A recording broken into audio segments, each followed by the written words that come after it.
कि आज का जो संडे हम इकट्ठे हुए हैं और आज पिछली बार मैंने कहा था हम इसका पार्ट 2 आज कंटिन्यू करेंगे जनरेशनल कर्सेस को ब्रेक करने का। तो आज खुदा ने कैसे हम सबको अलाउ किया कि हम उसकी in very presence of Lord आज तैयार हो जाएं कि जैसे आए थे वैसे नहीं जाएंगे। आज हम अपने सारे वो जो जनरेशनल कर्सेस, वो कर्सेस जो पिछले जनरेशन से चले आ रहे थे, आज वो ब्रेक होंगे। आप उनको यहीं पे ब्रेक करके इन दरवाजों से बाहर जाएंगे। आमेन। Do you believe? जो बिलीव करेगा वो रिसीव करेगा। आमेन। It's all about believing and receiving and be ready today। सीखेंगे जैसे हमने पिछले संडे हमने सीखा कि किस तरह से कर्सेस थे जो कैसे जनरेशन में पैस ऑन हो रहे थे। उससे पहले एक बार फिर हम अपने बारे में देखते हैं। What are we? एक बॉडी है, एक सोल है और अंदर एक रूह है। हालेलुया। अब ये जो कर्सेस हैं, ये कर्सेस कहाँ आके ठहर जाते हैं? रूह तो खुदा की है, खुदा को बिलोंग करती है। कर्सेस हमारी सोल और हमारी बॉडी में आके ठहर जाते हैं। और आज ये जो कर्सेस कहीं से भी हमें फॉलो कर रहे थे, आज ये यहाँ पे कट रहे हैं, आज ये डिस्ट्रॉय हो रहे हैं और आज हम रिलीज होके जाएंगे in the name of Jesus. Amen. क्योंकि ये जो बाइबल है, इसके एक एक वर्ड में जिंदगी है, एक एक वर्ड में हीलिंग है, एक एक वर्ड में डिलीवरेंस है। Amen. Hallelujah. Exodus, I will go back. पिछले संडे के हम 2-3 चीजों को दोबारा से एक बार इसको टच बेस होते हैं। Exodus chapter 20 verse 3-5। तू मुझे छोड़ दूसरों को ईश्वर करके ना मानना, तू अपने लिए कोई मूर्ति खोद कर ना बनाना, ना किसी की प्रतिमा बनाना जो आकाश में या पृथ्वी पर या पृथ्वी के जल में है। तू उनको दंडवत ना करना और ना उनकी उपासना करना, क्योंकि मैं तेरा परमेश्वर यहोवा जलन रखने वाला परमेश्वर हूँ। और जो मुझ से बैर रखते हैं उनके बेटों, पोतों और परपोतों को भी पितरों का दंड दिया करता हूँ। हमने पिछली बार ये सीखा था कितनी जनरेशंस तक कर्स जाता है? 4 जनरेशंस। एंड ये कर्स जो है ये कंटिन्यू करता है। 4 जनरेशन मतलब 4 जनरेशंस अगर खराब हैं, अगर उनके अंदर कुछ ईवल है, तो वो ईवल आगे आगे इनडेफिनेटली वो आगे जाता ही जा रहा है जब तक वो जनरेशन कर्स ब्रेक ना हो। हमने पिछली बार देखा लूत की बारे में हमने देखा किस तरह से लूत की जो बेटियां थी, उन्होंने जब वो अकेले हो गईं, उन्होंने सोचा उनकी जनरेशन खत्म हो जाएगी और उन्होंने एक गुनाह का काम किया। And they both slept with their father. और उन दोनों में से वहां से क्या शुरू हुआ? एक जनरेशनल कर्स शुरू हुआ। जो यंगर डॉटर थी उसकी जनरेशन से कौन सी निकली नस्ल? एमोनाइट्स निकले। और जो छोटी थी, जो बड़ी थी, उससे निकले मोआब। जो मोआबी हैं, मोआब के जो लोग हैं, वो निकले बड़ी बेटी से और छोटी बेटी से एमोनाइट्स। और खुदा ने कहा इन लोगों को दूर रखना। खुदा को उन लोगों से नफरत थी क्योंकि वो बड़े गुनाह से वो जनरेशन आई थी। और हमने पिछली बार देखा जब खुदा ने सॉल को कहा, जब वो एमलेकाइट्स के साथ जंग में गया, तो खुदा ने उसको कहा कि इवन उसके छोटे बच्चे तक को काट देना, बच्चे और इवन जानवर तक को सारों को मार देना। क्यों कहा? क्योंकि वही ब्लड लाइन चली आ रही थी। वो ब्लड लाइन को खुदा डिस्ट्रॉय करना चाहता था ताकि वो जो एमलेकाइट्स थे उनके अंदर जो कितना ईवल था। और उन्होंने क्या किया था? जब रेड सी से निकले, तो जब वो चलते जा रहे थे, तो उनके जो इजराइलियों के जो बुजुर्ग थे, जो बच्चे, जो औरतें थी, जो बच्चे थे, जो थके हुए पीछे चले आ रहे थे। और एमलेकाइट्स ने उन बच्चों को, उन बुजुर्गों को, उन औरतों को मार दिया था। और खुदा ने कहा था कि मैं इनकी नस्ल को I will wipe them from the face of the earth. खुदा ने कहा था मूसा को कि लिख लो कि मैं इनको खत्म कर दूंगा, और खुदा ने दाऊद को कहा, सॉल को कहा जब जंग हुई कि इन सबको खत्म कर देना. So that's why there are certain curses जो एक पीछे से आगे आगे चलते आ रहे हैं. ये बिगिनिंग थी जो जनरेशनल कर्सेस की, और ये जो जनरेशनल कर्सेस हैं ये कहाँ से आते हैं? ब्लड लाइन से, ब्लड से, उसी ब्लड लाइन में कर्सेस शुरू हो जाते हैं. कर्सेस कहाँ पे? 4 जनरेशंस की जब बात कही, बहुत सारी अगर आप टेस्टमनीज देखते हैं जो विचक्राफ्ट करते हैं लोग, उनके बाप, उनके माँ, उनकी नानी, उनकी दादी, वो सब इसी चीज में इन्वॉल्व होते हैं. अगर पहली ग्रेट ग्रैंड मदर अगर वो विचक्राफ्ट में इन्वॉल्व है, जादू टूने में इन्वॉल्व है, तो वो ग्रैंड मदर में भी कर्स आ जाएगा. ग्रैंड मदर से मदर में, मदर से आगे बच्चों में. और ये जो कर्स है, ये जो इसका कर्स है, ये एक लाइन ऐसे आगे के आगे चलती रहेगी. साउथ अफ्रीका में हम बहुत सी तस्वीरें देखते हैं, बहुत से मैल न्यूट्रिशन वाले बच्चे, वो बिल्कुल सूखे, कोई खाना नहीं है, उनकी ज़मीन सूखी हुई है, ज़मीन में फसल नहीं है, ज़मीन में पानी नहीं आ रहा, और वो भूख से, प्यास से, गरीबी से वो मर रहे हैं. हमें बहुत तरस आता है जब हम उन तस्वीरों को देखते हैं, जब हम उनको देखते हैं, पर उसके पीछे क्यों ऐसा हो रहा है उनके साथ? साउथ अफ्रीका के उन जगहों पे इस तरह से इतनी पॉवर्टी, गरीबी क्यों?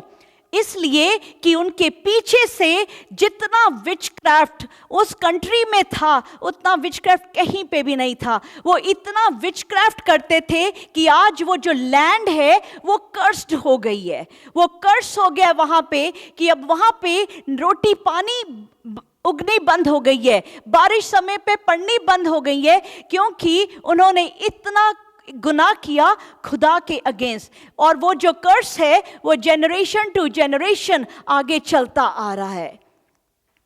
लेविटिकस चैप्टर 26 वर्स 39, इसमें लिखा है, and those of you who are, खुदा कहता है, and those of you who are left shall rot away in your enemies' lands because of their iniquity, and also because of the iniquities of their fathers they shall rot away like them. क्योंकि उनके बाप, अगर आपने राहुल निकाला तो पढ़ेंगे इसको. और तुम में से जो बचे रहेंगे वे अपने शत्रुओं के देश में अपने अधर्म के कारण गल जाएंगे, और अपने पुरखाओं के अधर्म के कामों के कारण भी वो उन्हीं के समान गल जाएंगे. अपने पूर्वजों के, अपने एंसेस्टर्स के भी, उनके भी गुनाहों के कारण वो क्या हो जाएंगे? वो गल जाएंगे. जनरेशनल कर्सेस क्या क्या हैं? Generational curses, the generational curses किस तरह से फॉलो करते हैं? डिवोर्सेस, एडिक्शन की हम बहुत सारी एग्जाम्पल देखते हैं कि अगर बाप शराब में डूबा हुआ है, कुछ नशे में है, तो वो एडिक्शन की जो बदरू है वो आगे अपनी नस्ल में आगे आ जाती है. आगे नस्लों में वो एडिक्शन और वो जो उसकी बदरू है, डीमन है, ये डीमन है जो अगली नस्ल में पहुंच जाते हैं. जो सेक्सुअल सिन अगर बाप ने किया है तो उसके जो डीमंस हैं, वो डीमंस बच्चों के अंदर भी जाने की उतनी ही प्रोबेबिलिटी हो जाती है. जितने इमोशनल डिसऑर्डर्स, मेंटल डिजीजेस, जिसको हम स्पेशल नीड आजकल कह देते हैं, वो कितने सारे ऐसे जो दिमागी ऐसी बीमारियां हैं, वो जनरेशन टू जनरेशन पैस ऑन हो जाती हैं. अगर एक से एक फैमिली में अगर हम वापस जाते हैं तो एक फैमिली में अगर एक को मेंटल डिसऑर्डर है तो उसके पीछे जो फैमिली ट्री है उसमें कहीं ना कहीं उसके कनेक्शन मिलते जाएंगे. बड़ी छोटी छोटी चीजें भी, बिटरनेस, जो कड़वाहट अपने अंदर, दिल के अंदर आती है, वो भी कहीं ना कहीं माँ बाप से, उनके पीछे से आपके अंदर आ सकती है. पॉवर्टी, गरीबी भी एक जनरेशनल कर्स है। हमने अभी देखा South Africa, what is happening, गरीबी, that is a generational curse and this curse can pass on from one to another. Failure, हर काम में फेलियर, एक नाकामयाबी, वो कहता है कि ना बाप का काम बना ना बेटे का बन रहा है, सारे एक ही तरह की जिंदगी में जा रहे हैं। ये भी एक कर्स है। बहुत सारी डिजीजेस हैं, बहुत सारी बीमारियां हैं जो जनरेशनल कर्सेस हैं। जब डॉक्टर के पास जाते हैं, डॉक्टर सबसे पहले पूछता है ये बीमारी माँ को, बाप को, भाई को, बहन को, वो पहले फैमिली में से ढूंढते हैं। ये जो हेरिडिटी हम कह देते हैं, ये जो जीन्स में क्या चीज ट्रांसफर हो रही है, बीमारी ट्रांसफर हो रही है। अगर जीन्स में माँ बाप को ब्लड प्रेशर है, उनको हार्ट अटैक है, उनको अगर कोई बीमारियां हैं इस तरह से, अगर माँ बाप की आंखें कमजोर है, बच्चे को छोटे से ही चश्मे लग जाएंगे। ये सब क्या चीजें हैं? ये सब चीजें वो कर्सेस हैं। बीमारियां are the curse, these are the जो डीमंस कैरी करते हैं from one to another and other, जो हमारे जीन्स में आ जाते हैं। जो क्रिमिनल इंस्टिंक्ट, जो क्रिमिनल माइंड लोग हैं, जो क्राइम का जो इंस्टिंक्ट है, वो भी जनरेशन से भी पास ऑन हो सकता है, from one generation to another. ये कर्स, सब कितने सारे कर्सेस हैं। एक फैमिली में बहुत सारी, अगर हम देखें, अलग अलग तरह के कर्सेस हो सकते हैं। तो ये कर्स टूटते कैसे हैं? How can these curses be broken? मैंने ये एक स्टोरी आपको बहुत देर पहले भी बताई थी। ये कंपैरिजन है 150 इयर्स का, 2 जनरेशंस का। 2 जनरेशंस है, जॉनथन एडवर्ड और मैक्स लूक। ये दोनों अमेरिका में रहते थे। इन दोनों की पिछले 150 साल की इनकी जनरेशन का ये एक आउटकम है। मैक्स लूक जो था, ये खुदा से दूर था। इसकी जिंदगी में यीशु नहीं थे। जब इसकी जिंदगी में खुदा नहीं था, इसके 150 साल में 1026 डिसेंडेंट्स हुए। इसकी जो फैमिली ट्री है 1026 डिसेंडेंट्स, उसमें से 7 जो थे वो मर्डरर थे, 7 ने कत्ल किए। 60 लोग उसमें से चोरी चकारी के काम में पड़ गए। 50 जो थे प्रोस्टिट्यूशन में आ गए। 130 जो थे वो जेल में कैदी, उनको जेल हुई, वो प्रिजनर्स की तरह रहे। 310 गरीबी, बहुत बेहद गरीबी में रहे। 69 जो थे मेंटली चैलेंज थे, मेंटल डिसऑर्डर था उनको। 400 जो थे फिजिकली हैंडीकैप थे। और यूएस गवर्नमेंट को, क्योंकि अगर गरीब थे, अगर वेलफेयर पे थे, जेल में थे, हर जगह इनको एक्सपेंस था गवर्नमेंट का, तो 1 बिलियन 1.25 इनका जो खर्चा था गवर्नमेंट को हुआ 150 साल में इनकी पूरी ट्राइब को रेज करने के लिए। 150 इयर्स में ये आउटकम था। जिनकी जिंदगी में खुदा नहीं था, जब खुदा नहीं होता तो आगे की जनरेशंस किस तरह से कर्स्ड जनरेशंस होती हैं। And this is a very genuine, आप इसको गूगल करेंगे आपको मिल जाएगा, ये एक रियल रिजल्ट है। और on the other side Jonathan Edward, जो खुदा को प्यार करने वाला इंसान, जो यीशु को प्यार करने वाला, उनकी जिंदगी में, उनकी 150 सालों में 729 डिसेंडेंट्स हुए। यीशु को प्यार करने वाला जॉनथन एडवर्ड, 729 डिसेंडेंट्स, उनमें से 100 मिशनरीज, 100 लॉयर्स, उनमें से 80 पब्लिक ऑफिस को उन्होंने होल्ड किया, अच्छी एक पोजीशन में आए। उनमें से 65 कॉलेज के प्रोफेसर बने। उनमें से 30 जो थे वो जज बने, कोर्ट में जज बने। 13 जो थे कॉलेज के प्रेसिडेंट बने। 3 मेयर बने, 3 गवर्नर बने, 3 यूएस सेनेटर बने, 1 यूएस का वाइस प्रेसिडेंट बना। Amen. That is the life. ये है bloodline of someone who had Jesus, and the second bloodline of someone who did not have Jesus. और क्या क्या चीजें जनरेशन में आगे pass on हुई. अब ये कर्सेस हैं, ये हमें अपनी आंखों से हम देखते हैं. ये आज का, दिस इज टुडेज डेटा, किस तरह से ये बात करता है. हम इसके साथ सीखते हैं कि ये जो कर्सेस हैं, जनरेशनल कर्सेस, इसके बारे में हर कोई बात करता है. तो इन कर्सेस के बारे में, इनको किस तरह से बाकी के जो रिलीजन के लोग हैं वो किस तरह से तोड़ते हैं. मैं जब हिंदू बैकग्राउंड से आती हूँ तो हमारे में क्या था कि हम कोई अपना कर्स ब्रेक करना है तो कोई चीज़ को दान कर दो, कोई चीज़ का वो हवन कराए जाते हैं, कोई चीज़ आप अपनी बीमारी को दूसरे को दे देते हो.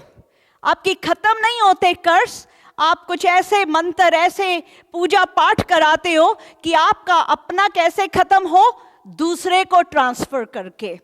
That is how. बाकी और क्या होता है कि चलो किसी जानवर की बलि दे दी तो उससे हम अपने कर्सेस को सोचते हैं कि हमारे कर्स उससे टूट गए. But there is nothing like आपके जो जनरेशन के, जो आपके ब्लड के अंदर कर्सेस हैं, वो इन चीज़ों से नहीं टूट सकते.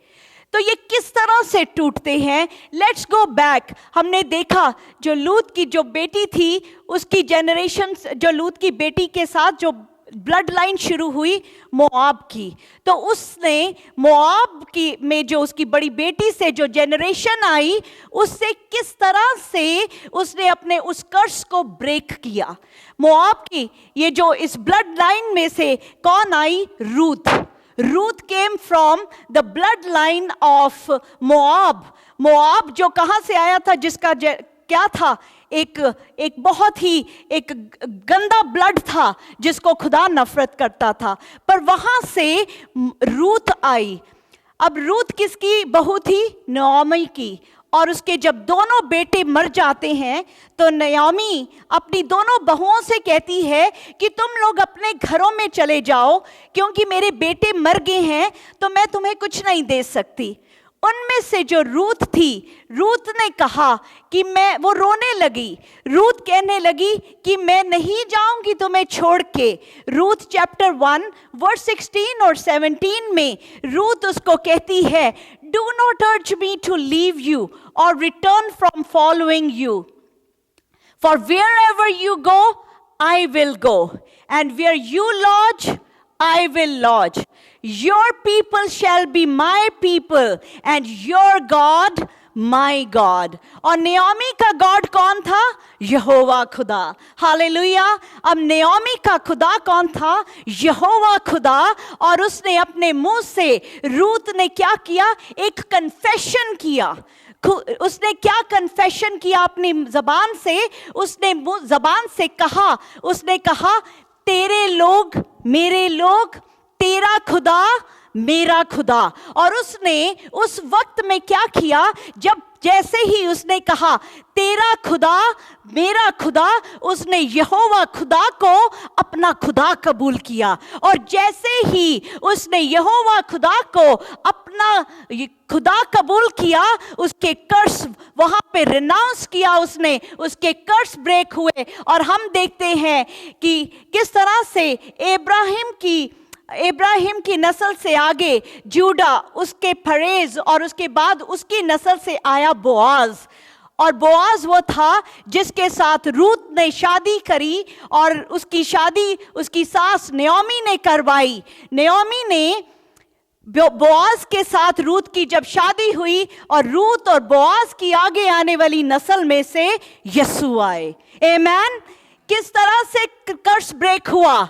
सिर्फ यीशु को अपना देने से कर्स ब्रेक हो जाते हैं. जब हम अपनी जबान से, जब हम इकरार करते हैं यहोवा खुदा मेरा खुदा, जब हम यीशु को हम अपना लेते हैं, तो वो जो ब्लड लाइन के जो कर्सेस हैं, हालेलुया आमेन, वो ब्रेक हो जाते हैं इन the name of Jesus. Amen. Hallelujah, hallelujah, hallelujah, thank you Jesus, thank you Jesus.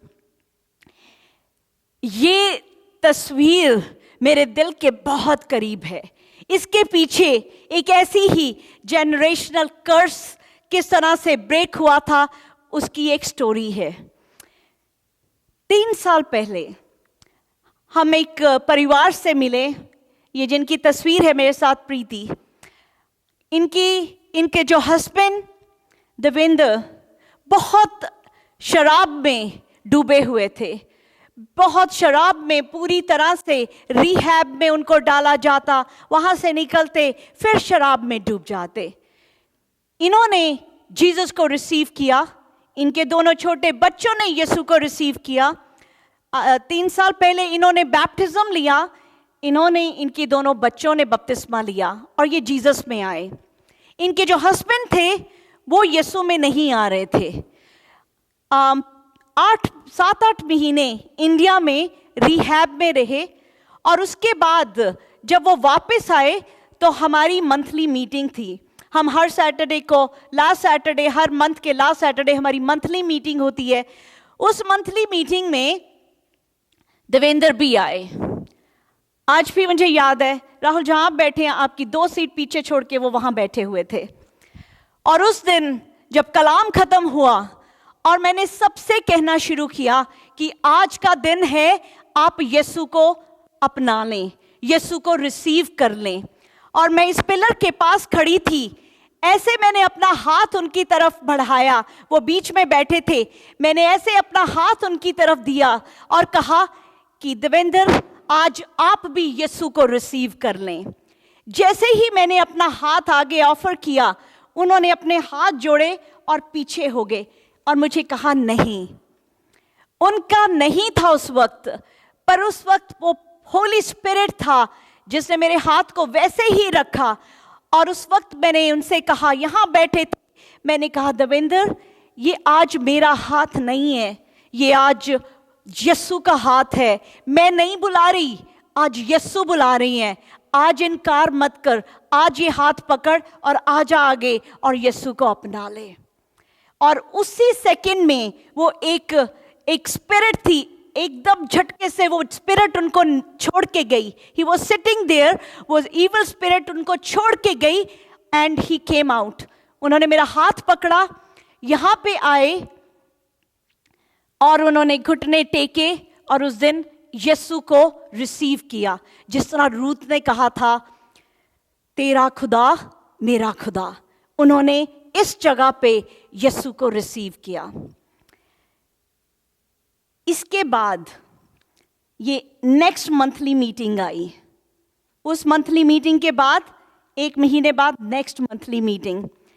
ये तस्वीर उस वक्त ली गई, ये खुदा की प्लानिंग थी। जिस वक्त प्रीति मुझे बता रही थी कि देवेंद्र ने जीसस को रिसीव कर लिया और उसने पूरी तरह से वो यीशु में आ गया है। यहाँ खड़े थे जब ये तस्वीर हुई और मैं उस खुशी में, क्योंकि देवेंद्र ने पूरी तरह से यीशु को अपनाया, मैं उसको गले से लगा रही थी। इस मीटिंग के 4 दिन बाद देवेंद्र रात को सो रहे थे और सोए रहे, कभी उठ नहीं पाए। He died that day, 4 दिन बाद। और that was very painful, पर खुदा की शुक्रगुजारी थी कि वो हाथ ऐसे उन्होंने थाम लिया था, उन्होंने जीसस को अपना लिया था। आमीन। देवेंद्र जब 8 साल के थे, उनके फादर 38 इयर्स के थे। Devendra was 8, his father died when he was 38। Devendra का बेटा 8 इयर्स का था, देवेंद्र was 38 जब उसकी डेथ हुई। You see the generational curse of early death, of unnatural death। Devendra 8 साल के उनके बाप 38 इयर्स के, जब 38 इयर्स के फादर की डेथ हुई। देवेंद्र 38 का, इनका बेटा 8 साल का, इनकी डेथ हो गई। बट इस सारी चीज़ों में क्या हुआ, इनकी रूह ने यीशु को रिसीव कर लिया। इनकी रूह ने यीशु को रिसीव किया, बच्चों ने यीशु को रिसीव किया। वो जो कर्स था वो ब्रेक हो गया इन द नेम ऑफ जीसस। अब ये जो कर्स है ये अब हमारे 8 साल के बच्चे के ऊपर कर्स नहीं है, because he has Jesus in him. Amen, amen. और आज इसी तरह से आप अपने बैठे हुए you renounce all the curses, कि हर वो जो कर्स किसी भी तरह से मेरे ऊपर, मेरी जनरेशन के ऊपर कहीं से भी आने की कोशिश कर रहा है, क्योंकि यहोवा खुदा यीशु मेरा खुदा है। आज वो सारे कर्स यीशु के नाम से ब्रेक हो जाएं। आमेन, Amen, in the name of Jesus. Hallelujah, hallelujah. Generational curses किस तरह से ब्रेक होते हैं? मैं अगर अपनी स्टोरी को देखती हूँ, मेरे माँ बाप यीशु को नहीं जानते, वो आज भी अभी भी वो उन्होंने नहीं कबूल किया। पर मुझे क्या मिला, मेरे साथ क्या था, वो इवल स्पिरिट्स। मैं किस में बड़ी हुई, उन इवल स्पिरिट्स के साथ। मेरे साथ वो सारी वो चीजें थी। और उसके बाद क्या हुआ, किस चीज ने मुझे आजाद किया, किस चीज ने मुझे आजाद किया? The day, the moment, the time I receive Jesus, Jesus ने मुझे उन सारी बदरूहों, सारे इवल पोजेशन से मुझे आजाद किया। आमेन। और मैं जब आजाद हुई, मेरे थ्रू मैं जब आजाद हुई, पर मैं तो अपने बच्चों को पहले वो कर्ज दे चुकी थी, क्योंकि मेरी जिंदगी में यीशु नहीं थे। यीशु नहीं थे तो मेरी जो बेटी को मैं कितनी सारी बीमारियां ऑलरेडी पास ऑन कर चुकी थी। कर्ज से, कर्ज लाइन, वाई मेरी बेटी पैदा होते ही इतनी तकलीफों में थी। क्यों, क्या था उसमें? क्यों? क्योंकि वो कर्सेस थे जो मुझे पता ही नहीं था, जिनसे मैं नावाकिफ थी। मुझे उन कर्सेस का पता ही नहीं था, और वो कर्सेस मेरे थ्रू मेरी बच्ची में गए। अब जिस दिन मैंने यीशु को रिसीव किया, जिस सुबह वो रोशनी में मुझे आवाज आई, मैं ही सच हूं, जिस सुबह मैंने यीशु को मेरा मुक्ति दाता कबूल किया, उस सुबह यीशु ने क्या किया मेरे साथ? यीशु ने मुझे डिलीवर करना शुरू किया। 3 दिन तक मेरे अंदर से वो सारी इवल स्पिरिट्स जीसस डिलीवर करते रहे। तीसरे दिन जीसस ने मुझे बिल्कुल बिल्कुल साफ किया। मैं हमेशा बताती हूँ आपको किस तरह से जीसस ने मुझे अलाउ किया, मुझे अपने अंदर लेके गए। मैंने अपने हार्ट को देखा, मैं अपनी आर्टरीज को देखा, मैंने अपने हार्ट को देखा, और मेरा हार्ट वाइट था, सफेद था, इतना साफ था। और जीसस ने कहा, मैंने तेरे सारे गुनाह, तेरी सारी गिल्ट, तेरी सारी shame, I have washed with my blood. Amen. और वो दिन था, I was absolutely clean, clear, washed with the blood of Jesus. और वो गुनाह और वो हर जो कर्ज था वो ब्रेक हो गया। हालेलुया। और फिर अब सेरा के ऊपर तो बीमारियां मैं पहले ही पास ऑन कर चुकी थी, but the day I got baptized, सेरा 9 साल की थी। सेरा ने कहा, मम्मा मैं भी तो जीसस को प्यार करती हूँ, मुझे भी बपतिस्मा लेना है। और मैंने और सेरा ने एक ही दिन बैप्टिज्म लिया। हमने जब बपतिस्मा लिया, जब सेरा गॉट बैप्टाइज्ड, तो क्या हुआ? सेरा के वो जो कर्सेस थे वो खुदा ने ब्रेक करने शुरू कर दिए। आमेन, हालेलुया। आज जो हम किस बैकग्राउंड से हैं, जहां पे जीसस का नाम भी नहीं पता था, उस बैकग्राउंड से जहां पे यीशु का नाम एक बहुत अच्छी तरह से नहीं लिया जाता था, एक लो कास्ट समझा जाता था। हालेलुया। आज उस यीशु को पहन लिया। आमेन। और आज जब वो यीशु सेरा में आए, तो अब आप देखें, उसके बाद मेरे बेटे आदि ने भी बपतिस्मा ले लिया, उसने भी यीशु को रिसीव किया। क्या हुआ?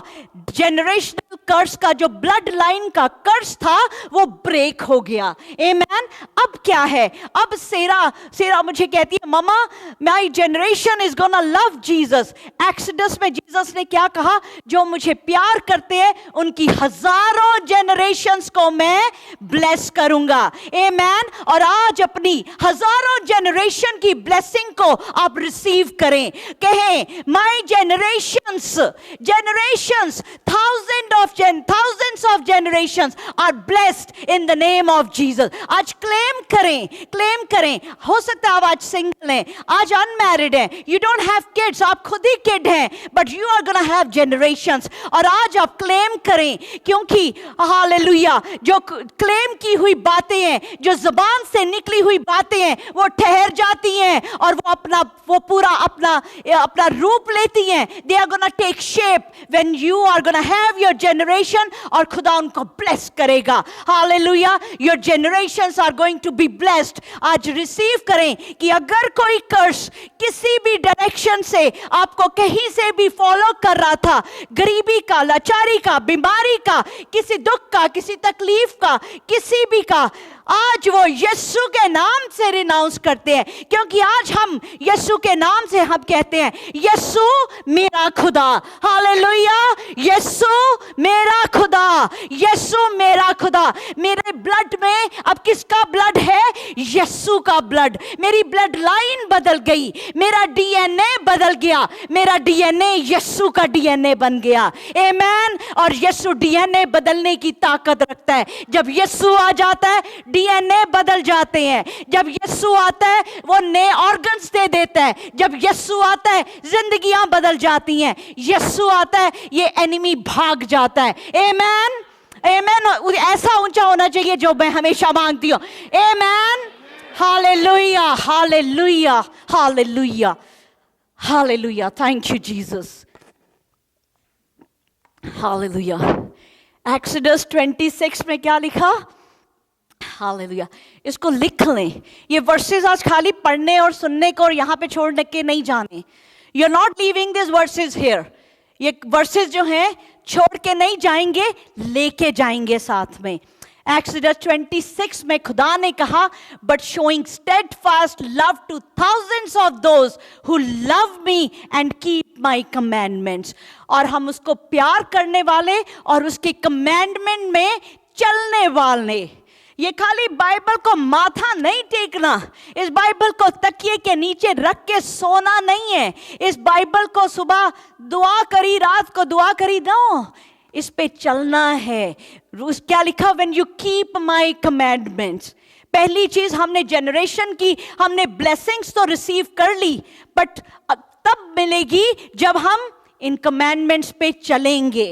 आमेन। तो आज पाखरू से कहें, क्योंकि हमारे तो बस में ही नहीं है, हम तो बार बार गिर जाते हैं। हम तो अपनी सोच में, उठने में, बैठने में, बोलने सुनने में गिर जाते हैं। आज होली स्पिरिट से मांगे, होली स्पिरिट तो अपना फजल वाला हाथ मेरे ऊपर रख, मुझे अपने कमेंडमेंट में, अपनी इन बातों पे चलना सिखा, उठना बैठना सिखा। आप कहेंगे, बोलेंगे, मांगेंगे तो हो जाएगा। In the name of Jesus. Amen. Amen. मजेदार होना चाहिए। आमेन। आज सभी यहाँ पे हो, मौका मिल रहा है आमेन बोलने का। Amen. Hallelujah, hallelujah. Thank you Jesus. किस तरह से कर्सेस ब्रेक होते हैं? These are all things. Hallelujah. Holy spirit की इतनी अनॉइंटिंग है इस वक्त, वो उसकी हालेलुया, हालेलुया रिसीव करें, मांगे उसकी अनॉइंटिंग इस वक्त ऐसे आग की तरह। He is just hallelujah, hallelujah. मांगे उसकी अनॉइंटिंग को मांगे। मेरे ऊपर और अपना मस्सा भेज, अपने मस्से से भर मुझे, भर। ही सेंडिंग हिज अनॉइंटिंग। इतनी फायर है उसकी यहाँ पे, उस फायर को रिसीव करें इन the name of Jesus. Hallelujah, hallelujah, hallelujah. Godly fellowship. आपके कर्सेस जो हैं, आपके कर्सेस गॉडली फेलोशिप से ब्रेक हो सकते हैं। कि आप किस फेलोशिप में रहते हैं, किस फेलोशिप में हैं। That fellowship is gonna help you break your curses. अगर आप एक ये मैं सैमुअल की किताब आजकल पढ़ रही हूँ, इट्स जस्ट टचिंग मी। इसकी एक एक वर्ष में मुझे लगता है इतनी देर बात हो सकती है। ये जब फर्स्ट सैमुअल 19:23 में हम देखते हैं, सॉल से कहा, उसको लोगों ने बताया आके कि दाऊद जो है वो रामा में है। और दाऊद, जब सॉल को ये पता चला, इसको पढ़ेंगे जरा राहुल। जब शाऊल इजाज़त को है? इसका समाचार मिला कि दाऊद रामा में के नबायोत में है, तब शाऊल ने दाऊद को पकड़ लाने के लिए दूत भेजे। और जब शाऊल के दूतों ने नबियों के दल को नबूवत करते हुए और शमूएल को उनकी प्रधानता करते हुए देखा, तब परमेश्वर का आत्मा उन पर चढ़ा और वे भी नबूवत करने लगे। ये सॉल ने क्या भेजा? अपने मैसेंजर भेजे। अब ये मैसेंजर कहाँ गए? उन लोगों के पास जो नबी थे, जो प्रोफेसी कर रहे थे। और प्रोफेसी क्या है? Being mouthpiece of God, खुदा की बातें बोलना। और जब ये मैसेंजर उस फेलोशिप में गए जहां पे नबूतें हो रही थी, तो ये जब ऐसे ही उस फेलोशिप में आए तो वो भी क्या करने लगे? वो भी नबूते करने लगे, वो भी प्रोफेसी करने लग गए। How strange is that, but nothing strange. आज अगर इस वक्त कोई इन दरवाजों से अंदर आता है, वो यहाँ पे बैठेगा। कोई यीशु को नहीं भी जानता, वो यहाँ पे आज बैठेगा, आज वो भी उसी मस्से में भर जाएगा। Amen. That is the godly fellowship. आज जो यीशु को नहीं भी अगर जानता, अगर यहाँ पे बैठा है, अगर वो सुन रहा है, ऑनलाइन भी सुन रहा है, ये कलाम की आवाज जाती है, तो ये गॉडली फेलोशिप क्या है? उसके कर्सेस को ब्रेक करेगी और उसकी जिंदगी में यीशु आ जाएंगे। और जब यीशु आ जाते हैं, निजात आ जाती है। जब यीशु आते हैं, कर्सेस ब्रेक हो जाते हैं। आमेन, आमेन, हालेलुया। अब इसके बाद 22nd वर्स में, तब वह आप ही रामा को चला और उस बड़े गड्ढे पर जो सेकू में है पहुंचकर पूछने लगा, शमूएल और दाऊद कहाँ है? किसी ने कहा, वे तो रामा के नबायोत में है। तब वह उधर अर्थात रामा के नबायोत को चला और परमेश्वर का आत्मा उस पर भी चढ़ा और वो रामा के नबायोत को पहुंचने तक नबूवत करता हुआ चला गया। अब सॉल वहां पे पहुंचा। अब सॉल की क्या कंडीशन थी उस वक्त? सॉल के अंदर से खुदा ने पाक रूह को ले लिया था। सॉल को ईवल स्पिरिट सताता था। अब वो ईवल से गिरफ्त है सॉल इस वक्त। पर अब जब सॉल भी उस गॉडली फेलोशिप में पहुंचता है, तो वो भी प्रोफेसी करने लग जाता है। अगर वो उसी प्रोफेसी की, उसी अनॉइंटिंग में ठहरता तो आगे उसकी जिंदगी एक डिफरेंट टर्न लेती। पर वो उस अनॉइंटिंग में, उस फेलोशिप में नहीं ठहरा, और जब वो वापस आता है तो वो अनॉइंटिंग से निकल जाता है। पर जब ये इस गॉडली फेलोशिप में आया तो क्या हुआ? उसने भी प्रोफेसी करनी शुरू कर दी। तो remember, choose your fellowship. If you want your curses to be broken, choose your fellowship. आप किसके साथ फेलोशिप करते हैं? क्योंकि ये जो स्पिरिट्स हैं, ये ट्रांसफर होती हैं। ये जो डीमंस हैं, ये जो ईवल है, ये ट्रांसफर होता है। अगर आप कुछ ऐसे लोगों के साथ फेलोशिप में रहेंगे जो ईवल पजेस्ड हैं, तो वो ईवल आपको भी पकड़ सकता है, आपकी जिंदगी में आपको तकलीफ दे सकता है। You have to choose. आपकी चॉइस है कौन सी फेलोशिप आप चूज करेंगे। हम जब मिलते हैं, हम संडे को यहाँ मिलते हैं, ट्यूसडे को यूथ मीटिंग, फ्राइडे को भी हमारी prayer meeting, every Saturday we have our last Saturday we meet, every Sunday we meet, every day 10 to 11 we have on phone call, हमारी कॉन्फ्रेंस कॉल। दोपहर को हम मिलते हैं, सुबह हम मिलते हैं। क्या हो रहा है? What is happening then? We are in that fellowship. और क्या हो रहा है? ऐसी चीजें, ऐसी जो कर्सेस हैं, हमें पता ही नहीं वो ब्रेक हो रहे हैं। ऐसे एनिमी अगर आपको अटैक करने की कोशिश कर रहा है, हमें बिना कहे हम तो वर्शिप करते जा रहे हैं और एनिमी हार रहा है, क्योंकि खुदा उसको हालेलुया, वो फरिश्ते हमारी हालेलुया निगहबानी कर रहे हैं। Amen, hallelujah, hallelujah. Complete surrender. If you want these curses to be broken, you have to be in the complete surrender. अगर कोई इंसान डूब रहा है, अगर कोई डूब रहा है, उसको कोई बचाने के लिए जाता है और वो अपने हाथ पैर ऐसे ऐसे मारता जा रहा है, तो जो उसको बचाने जा रहा है उसके लिए मुश्किल है उसको किनारे पे लेके आना।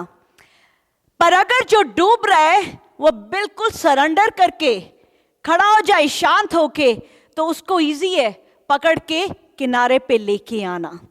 कंप्लीट सरेंडर अपनी ईगो का, अपनी आपके बड़ेपन का।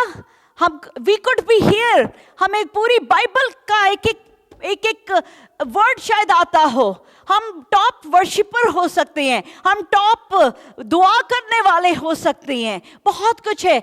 बट अगर कंप्लीट सरेंडर आ जाए, जब वाकई खुदा के सामने यीशु complete surrender, lord I surrender in front of you, और आपके हाथों में दे देते हैं, तो क्या लिखा जेम्स चैप्टर 4 वर्स 7 में, इसको पढ़े राहुल और सभी इसको technology, if you have phone take the pictures, इनको आपने इसको मेडिटेट करना है। आज यू आर गेटिंग दिस, जो आपको मिल रहा है इसके ऊपर मेडिटेट करना है, इन वर्सेस को आपको पढ़ना है, इसके ऊपर चलना है और इसके ऊपर हालेलुया, और आपकी जिंदगी में से curses gone in the name of Jesus, cancel in the name of Jesus. Submit yourself therefore to God, resist the devil and he will flee from you. इसलिए परमेश्वर के अधीन हो जाओ और शैतान का सामना करो, वह तुम्हारे पास से भाग निकलेगा। शैतान का सामना जो है, you just can do it ऐसे ही। कहाँ है शैतान? आई कैन, मुझे बहुत कुछ आता है, I can do it. No, you have to surrender. Surrender कैसे सरेंडर? मतलब अपनी सोचों को बिल्कुल सरेंडर कर देना। मैं मेरी जॉब में एक जगह पहले जहाँ पे मेरी ट्रेनिंग थी, I just wanted to be in that branch, कि मेरी वहीं पे पोस्टिंग हो जाए। मेरे घर से 10 मिनट का रास्ता था, तो मैं खुदा के आगे बस ऐसे, जीसस मुझे यहीं पे जॉब चाहिए, you are creator God, you can create. Jesus को जितने वर्सेस थे मैंने जीसस के सामने रख दिए कि मुझे चाहिए जीसस, ये लिखा, डू इट। और इट वॉज नॉट हैपनिंग, नहीं हो रहा था। मुझे होली स्पिरिट कहता, मोनिका बहुत हाथ पैर मार लिए, बड़े सारे तूने वर्सेस मुझे दे दिए, सरेंडर कर। मैंने कहा ओके, दैट डे मैंने कहा लॉर्ड, मुझे पता है कि what ever you will do is best for me, what ever you will do is best for me. मैं क्यों जिद कर रही हूं आपसे? आज मैं अपनी जिद छोड़ती हूँ, I give it all, and मैं टोटल सरेंडर में आई। मेरे को वहाँ पे जॉब नहीं मिली, जॉब मुझे वहीं पे जाना पड़ा जहाँ पे खुदा की प्लानिंग थी, और जहाँ पे मैं अब हूँ, I am praising God, I am thanking God कि थैंक यू लॉर्ड कि मैं यहाँ पे हूँ, मैं पहली जगह पे नहीं हूँ। बिकॉज गॉड नोज हर चीज को, he is the director of the whole movie, he knows start to end. हम तो बीच के कैरेक्टर्स हैं, हमें नहीं पता। तो व्हेन यू सरेंडर, कोई भी चीज आपको सता रही है, कोई भी चीज आपको तंग कर रही है, गिव इट टू गॉड। आज खुदा को दे दें। आज कोई भी चीज आप लेके आए हैं burden, give it to God today, कि गॉड जीसस आज मैं आपके हवाले कर देता हूं, you take control, you take charge, और आप देखें आपकी जिंदगी में कितना सुकून आ जाएगा। आमेन, आमेन, hallelujah. Confess your sins. Confess your sins बड़ा मुश्किल है, अपने गुनाहों का कन्फेशन करना। Confess your sins। अगर इन कर्सेस से, इन चीज़ों से हमें बाहर निकलना है, क्योंकि हम इसको, इन गुनाहों को अपने अंदर रख के नहीं कैरी कर सकते।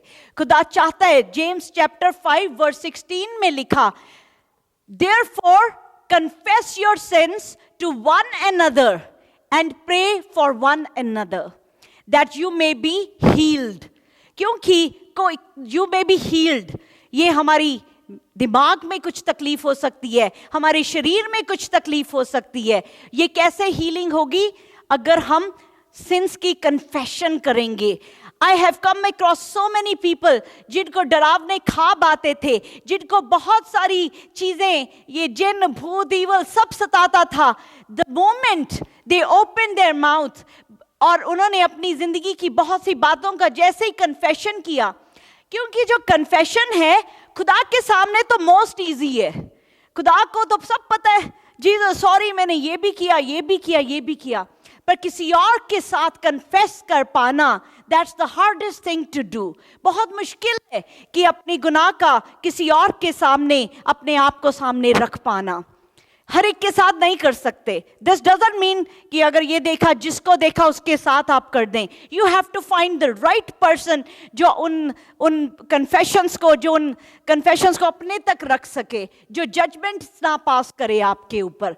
और जब आप करते हैं, when you confess, then what happens? The prayer of a righteous person has a great power as it is working. बहुत बहुत पावर है दुआ में, आपकी हीलिंग हो जाती है. यू नो, ये जो कैंसर है, कहां से आता है कैंसर? कैंसर जो बिटरनेस है और जो अनफॉरगिवनेस है, ये अंदर बहुत ज्यादा जब एकमलेट हो जाती है तो वो ऐसे सेल्स को क्रिएट करती है कि उसमें से कैंसरस सेल्स जो हैं वो एक्टिवेट हो जाते हैं. और वो कैंसरस सेल्स, बिटरनेस, अनफॉरगिवनेस, जो लोग अपना गुस्सा दबा के अपने अंदर ही अंदर दबा के रखते रहते हैं, तो ये कैंसरस सेल्स एक्टिवेट हो जाते हैं. और फिर क्या होता है कि नेक्स्ट जनरेशन में कुछ बच्चों में वो म्यूटेटेड जीन्स आ जाते हैं जिनमें कैंसर ज़्यादा प्रोन हो जाता है. तो वो कैंसर जो है वो आगे जनरेशन में पास ऑन हो जाता है. पर अगर कोई बिटरनेस है, कोई दर्द है, कोई तकलीफ है, कुछ भी है, let it go, give it to God and confess with each other, ताकि जब जो राइचियस है, जो धर्मी है, उसकी दुआ खुदा सुनता है और उसकी दुआ से हीलिंग हो जाती है. Amen, hallelujah. इसी कन्फेस योर सिंस का लेविटिकस चैप्टर 26 वर्स 40 to 42 में, उसमें भी खुदा ने कहा इफ दे कन्फेस. ये पिछला तो था अपने गुनाहों का, अपने गुनाह. या समटाइम्स अब जॉयस मायर का हम देखते हैं किस तरह से उसके फादर, उसका अपना बाप जो था, वो जॉयस मायर को सेक्सुअली अब्यूज करता था. और कितना उसके अंदर दर्द होगा, कितनी तकलीफ होगी, कितनी वो सब चीजें थी. पर जब खुदा उसकी जिंदगी में आया, she has always and such a boldness कि वो पुलपिट पे खड़े होके हमेशा इस बात को शेयर करती रही कि मेरे फादर ने मेरे साथ ऐसा किया. And she has forgiven father. वो 80 इयर्स के जब थे तो जाके उनकी लुक आफ्टर भी करी उसने. तो ये क्या किया? When she forgave, when she confessed, when she spoke those words, तो क्या हुआ? उसका अपना जो अंदर से हीलिंग हुई, उसकी अपनी अंदर से हीलिंग हुई. Confess your sin. आप पढ़ेंगे राहुल, लेविटिकस 26 40 से 42. पर यदि वे अपने और अपने पितरों के अधर्म को मान लेंगे, अर्थात उस विश्वासघात को जो वो मेरा करेंगे, और यह भी मान लेंगे कि हम यहोवा के विरुद्ध चले थे, इसी कारण वो हमारे विरुद्ध होकर हमें शत्रुओं के देश में ले आया है. यदि उस समय उनका खतना रहित हृदय दब जाएगा और वे उस समय अपने अधर्म के दंड को अंगीकार करेंगे, तब जो वाचा मैंने याकूब के संग बांधी थी उसको मैं स्मरण करूँगा, और जो वाचा मैंने इसहाक से और वाचा मैंने अब्राहम से बांधी थी उनको भी स्मरण करूंगा. आमीन. और इस देश को भी मैं स्मरण करूंगा. हालेलुया. खुदा क्या कहता है? अगर वो अपनी इनिक्विटीज को और अपने फादर्स बैक पीछे एंसेस्टर्स को, आज जब मैं इसके बारे में सोच रही थी तो मैंने आज मुझे ख्याल आया, मैंने तो कभी उनके गुनाहों की माफ़ी ही नहीं मांगी. वो गुनाह की तो पूरी लाइन चली आ रही है, क्योंकि वो तो यीशु को जानते ही नहीं है, तो उनके गुनाहों की तो कभी माफ़ी ही नहीं मांगी. और आज मैं और हम सब मिल के हमारे जो पीछे हमारे फादर्स, हमारे ग्रैंडफादर, ग्रेट ग्रैंडफादर्स, उन्होंने भी जो गुनाह किए, जो खुदा के अगेंस्ट गुनाह किए, हम आज उसके लिए भी माफी मांगते हैं ताकि वो हमारी ब्लड लाइन में से बाहर निकल जाए। आमेन। आज हम उसके लिए भी खुदा के सामने झुकते हैं कि बाप, आज तक जो ऐसे जनरेशन जो कर्सेस थे, जो पता है आपको, छोटी छोटी बीमारियां, छोटी छोटी दुख तकलीफ हमें छोटे छोटे सताते रहते हैं, पर ये भी पीछे से चले आ रहे होते हैं कई बार। तो आज जो हम लोगों ने, हम सभी जो हैं अभी बॉर्न क्रिश्चियन हो सकते हैं, पर हमारे बैक में हमारे पूर्वजों ने, हमारे एंसेस्टर्स ने पता नहीं क्या क्या गुनाह किए हैं खुदा के हजूर में। हम किस तरह से सांपों को पूजा, पेड़ों को पूजा, पत्थरों को पूजा, हर चीज के आगे सजदे किए। हमें नहीं पता हमारे बैकग्राउंड में हमारे बाप दादाओं ने कैसा जादू टूना किया, क्या क्या विचक्राफ्ट किया, किन बाबों के पास गए, क्या क्या उन्होंने दबाया जमीन में, क्या क्या उन्होंने किया, हमें नहीं पता। पर आज हम सब मिलके उन सब चीजों को हम हमारी ब्लड लाइन में से आज हम ब्रेक करते हैं इन द नेम ऑफ जीसस। और हम यीशु से मांगते हैं, आज बाप जी, आज आपकी मर्जी थी कि हम सब मिलके इकट्ठे एक मन होके हम आपके हजूर में आए और आज इन सारे कर्सेस को यीशु के नाम से हम ब्रेक करें। हम कन्फेस करते हैं कि हमारे बाप दादाओं ने बड़े गुनाह किए, हमने गुनाह किए, आज वो सारी हमारी ब्लड लाइन में से निकल जाए, हमें फ्री करें, हमें आजाद करें यीशु के नाम में। आमीन, आमीन, hallelujah. Thank you Jesus, hallelujah. Forgive करना हमारे एंसेस्टर्स को, हम आज अनगॉडली टाइज को भी ब्रेक करते हैं। हम अनगॉडली टाइज जो हैं, जो हमारे एंसेस्टर से भी चली आ सकती हैं, उन्होंने अनगॉडली पता नहीं कितनी ऐसी टाइज हैं जो सोल के साथ टाइज हैं, क्योंकि एक बच्चा पैदा हुआ, उसके आगे वो सोल के थ्रू आती जा रही हैं। ऐसी टाइज जो सोल के साथ आती जा रही हैं, आज हम उन सारी टाइज को रिनाउंस करते हैं यीशु के नाम में, हम उनको कैंसल करते हैं यीशु के नाम में। Hallelujah, hallelujah. You know what, जब बच्चा ना कीचड़ से सना होता है, बाप के पास जाता है, बाप उसको हग नहीं मना करता, जब उसको हक कर लेता है और उसके बाद क्या करता है, उसको नहलाता है, धुलाता है, उसको क्लीन करता है ताकि साफ हो जाए बच्चा। उसी तरह से हम खुदा के पास आते हैं, यीशु के पास आते हैं। हम पता नहीं कैसे कैसे कीचड़ से सने हैं, बाहर से नहीं दिखता, अंदर का कीचड़ है, देयर इज अंदर डर्ट है जो खुदा ही देख सकता है, खुदा को वो पता है। हम ऊपर से बड़ी खुशबू वाले और अच्छे साफ सुथरे कपड़े पहन के खड़े हैं, अंदर का स्टिंक जो है वो खुदा जानता है। आज हम खुदा के सामने खड़े होते हैं और कहते हैं, बाप मुझे साफ कर। हालेलुया। यीशु बाप मुझे क्लेंस कर, मेरे हर उस गंदगी से जिसकी स्टिंक आपको आती है मेरे अंदर से, हमें साफ कर। आज इन दरवाजों के अंदर आने का मकसद यही है कि जब हम इन दरवाजों से जाएं, हम इस स्टिंक को वापस ना लेके जाएं, हम इन अनगॉडली टाइज को वापस ना लेके जाएं, हम रिसीव करें यीशु की आज वो भारी ब्लेसिंग को जो उसने हम सब के लिए रख छोड़ी है in the name of Jesus. Amen. और ये आइज़ाया 54 वर्स 17, इसको लिख ले, रट ले, याद कर ले। आप इसको बोलेंगे, नो वेपन, क्योंकि एनिमी स्टॉप नहीं होता। एनिमी कलाम में क्या लिखा, he is like a roaring lion, वो दहाड़ते शेर की तरह है जो हर वक्त हमें चीरने फाड़ने के लिए तैयार है। पर हम आज यीशु के नाम में ये सब मिलके हम ये क्लेम करते हैं, Isaiah 54 verse 17, no weapon formed against you shall prosper. अपने लिए बोले मेरे साथ, no weapon formed against me shall prosper and every tongue, मतलब हर जुबान जो आपके अगेंस्ट उठती है, hallelujah, we condemn in the name of Jesus. Amen. और जब हम ये कह रहे हैं, ये बात अभी हो नहीं रही है, ये लिखी जा रही है। हालेलुया। ये जो वर्ड्स हैं, ये जो स्पोकन वर्ड्स हैं, जो हम इस वक्त हम कन्फेशंस कर रहे हैं, जो हम इन वर्सेस को क्लेम कर रहे हैं, वो जो जिस जिस वर्ड्स को क्लेम करेगा अपने लिए, उसके लिए वो एक्टिवेट हो जाएगा, उसके लिए वो होने लग जाएगा. So claim it. No weapon, कोई भी वेपन जो पीछे से चला रहा है वो आज है. No weapon formed against me shall prosper and every tongue that rises against me in judgement I condemn in the name of Jesus. Amen. Amen वारी. मैं इतना ऊंचा बोल जाती हूँ, आमेन तो बोलो ऊंची था. आमीन. Hallelujah, hallelujah, hallelujah. Thank you Jesus. आज आप बड़े दिन बाद मेरे हाथ आए हैं, आज मैं बिठाऊंगी आपको बड़ी देर. Hallelujah, hallelujah. Thank you Jesus, thank you Jesus.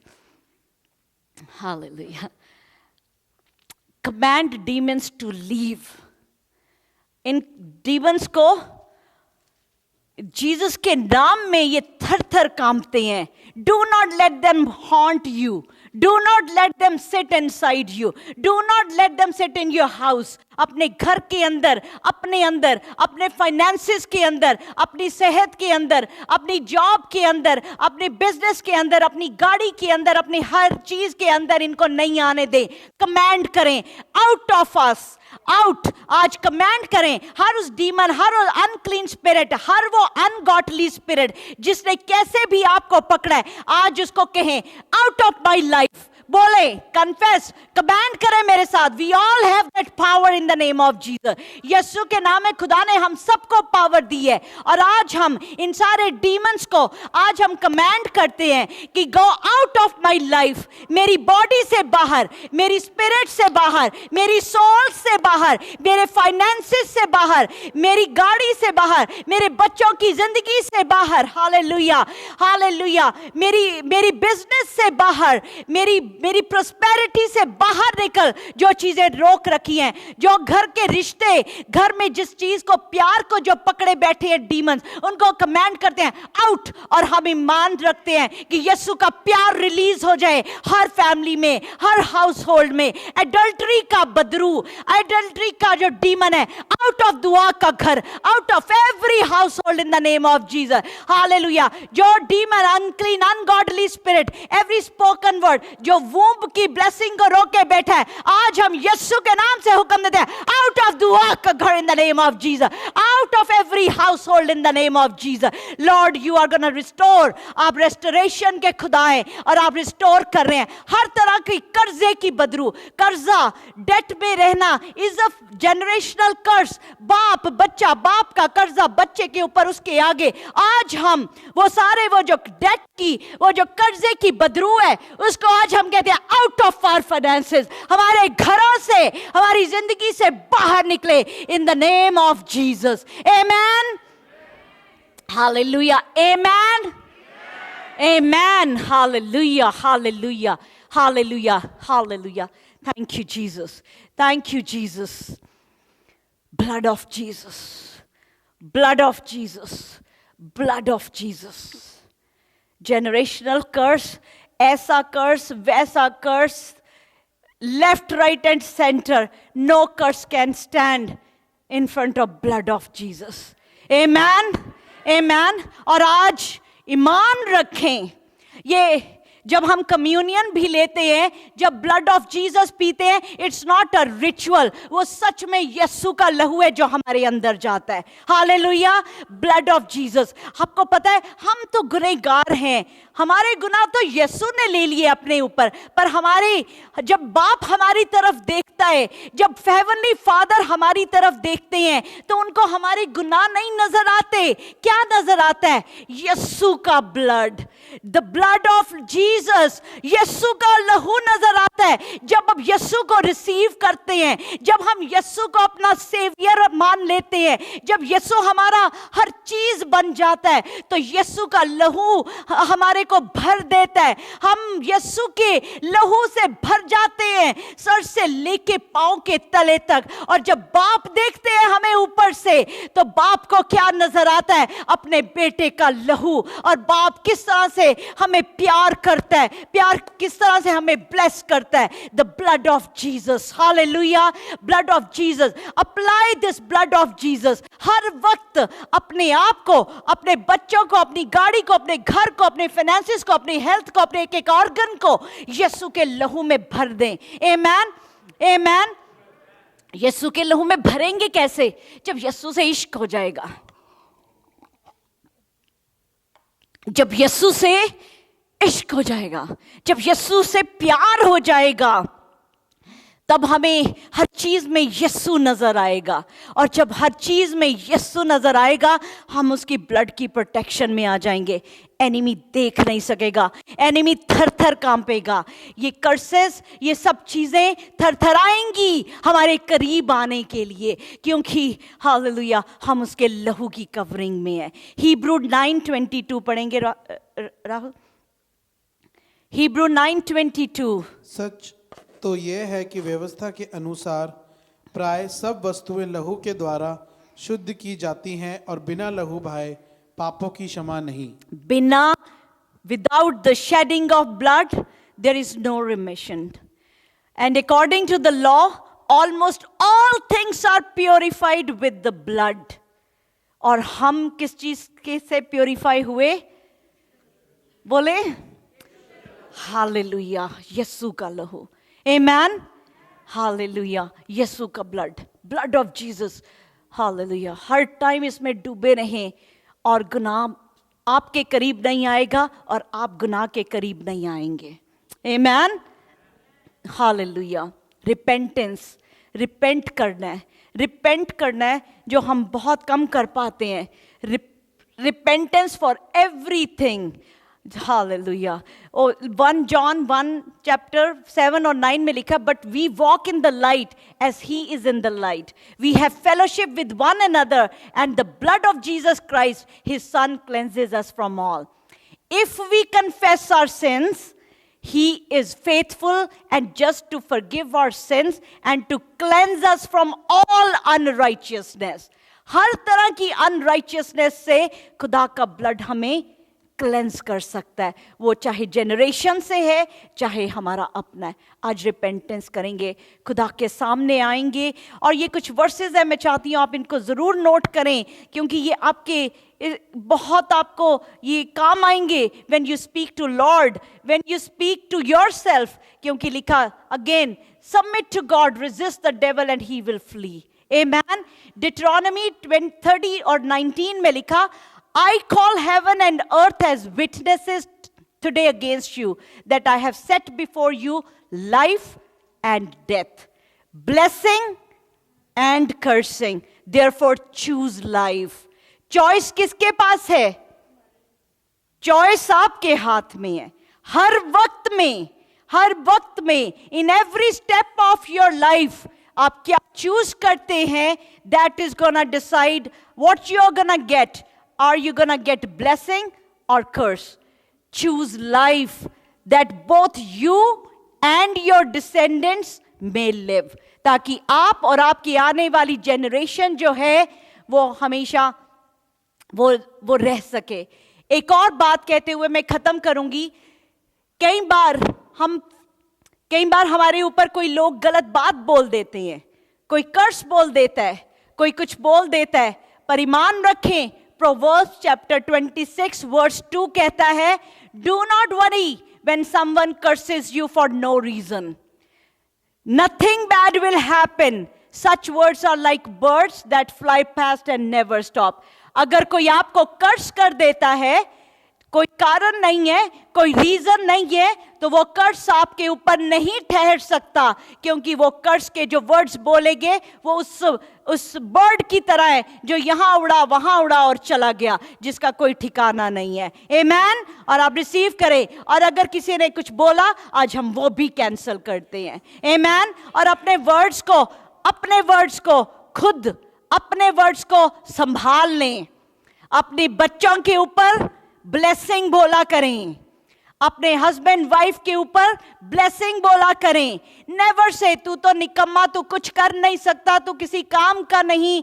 Do not use such words. Always say be blessed, you are blessing, you are a blessing. बड़ा मुश्किल है जब माँ बाप के लिए बच्चे कुछ गलत करें आंखों के सामने, और कैसे आप उनको ऐसे बोलो, पर इट इज पॉसिबल। आप उनको गुस्से में भी बोलो तो बहुत गॉड ब्लेस यू, मत कर्स करो, क्योंकि वो कर्स आगे चला जाता है। कर्स जाता है, तुझे तो कभी सुख ही नहीं मिलना, क्योंकि वो आपको सुख नहीं दे रहा। आप ऐसे ही बोल देते हो, तेरे को तो कभी सुख नहीं मिलना, और वो वर्ड एनिमी पकड़ लेता है और वो जनरेशन में आगे पास ऑन कर देता है।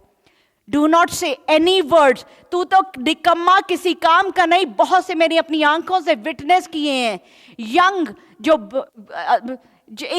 जिसको मैं देखती थी, 11 महीने वो हॉस्पिटल के बेड में था, इतनी ट्यूब्स डली थी कि वॉशरूम तक 11 महीने तक नहीं गया, एक बूंद पानी की पी के नहीं देखा 11 महीनों में। और मैं उनके लिए अक्सर दुआ के लिए जाती थी, तो मैं देखती थी उनकी माँ की आदत थी वर्ड बोलना, निकम्मा। तू तो निकम्मा है, तू तो बड़ा इजी है, माँ बाप ऐसे ही बोल देते हैं निकम्मा। आज वो निकम्मा पड़ गया बेड में, बिल्कुल काम का नहीं रहा।